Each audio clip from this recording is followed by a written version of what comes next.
এইটা ছিল তৎকালীন সময়ে আমাকে সরানোর একটা মিশন।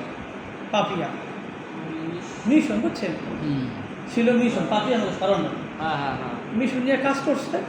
আমি মিরাজ ব্যক্তি স্যার ওর সময় লিখতে বাধ্য হয়েছি আমরা, ওই পাপিয়া লক্ষণ ঘটে লিখতে হইব, আমি লিখতে বাধ্য হয়েছি মূলত আছে আমার লিখতে বাধ্য। আমি বলে এবার বলে এবার স্যার আমাদের সবাই একটা গ্রুপ থাকে, তা আমি যে লিখতে সব গ্রুপ লেখা হে জানে আমরা গ্রুপের দিকে এইটা তার মানে উনি এটা করাইতেছে নাকি? পাপিয়া দর্শন করাইছে এটা এই লেখালেখি মানে নিউজ উনি করাইছে? পাপিয়া দর্শন হ্যাঁ হ্যাঁ উনি করেছে। এখন করছে কি ওই কিন্তু লাগতেছে, নতুন কিছু দেয় না, এই খালি বারবার লাগতেছে। আমরা বলছে পাপিয়া দেশে আমার ফোন দেয় বুঝছেন, সেদিন গেলাম জলদি করা মারে। আচ্ছা আমার মনে কষ্ট নিয়েন না, আমার বলে বুঝছেন স্যার আপনি মনে কষ্ট নেবেন কেন? স্যার আমার দীর্ঘদিনের শখ ছিল বরিশাল জিজ্ঞেস স্যার আমি কেন শখ ছিল?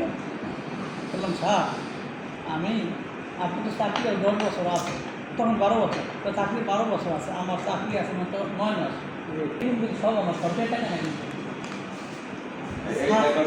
হ্যাঁ এই জানবেন দেখেন কোন সালে পড়া দেখেন দেন সব এইটা দেন চেয়ার দেখেন হ্যাঁ বেশ আছে। অর্থাৎ আমার সময় আমি কোনো টাকা সুস্মায় খাইতে দিই না, সমস্ত সুস্মাকে দমন করি একদম খালি সুস্মাগুলো সব খেয়েছে বুঝলেন। আগে দেখেন এই আমি যাওয়ার 2 বছর পরে 2 বছর এই 2 বছরে স্কুলের 10টা চুরির ঘটনা ঘটছে, তদন্ত রিপোর্ট আমার কাছে আছে।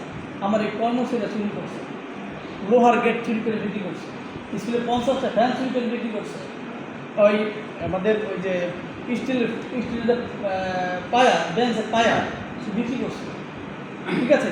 মসজিদে এসি ওই পাইপ চুরি করছে, হেডমাস্টারের বাসার এসি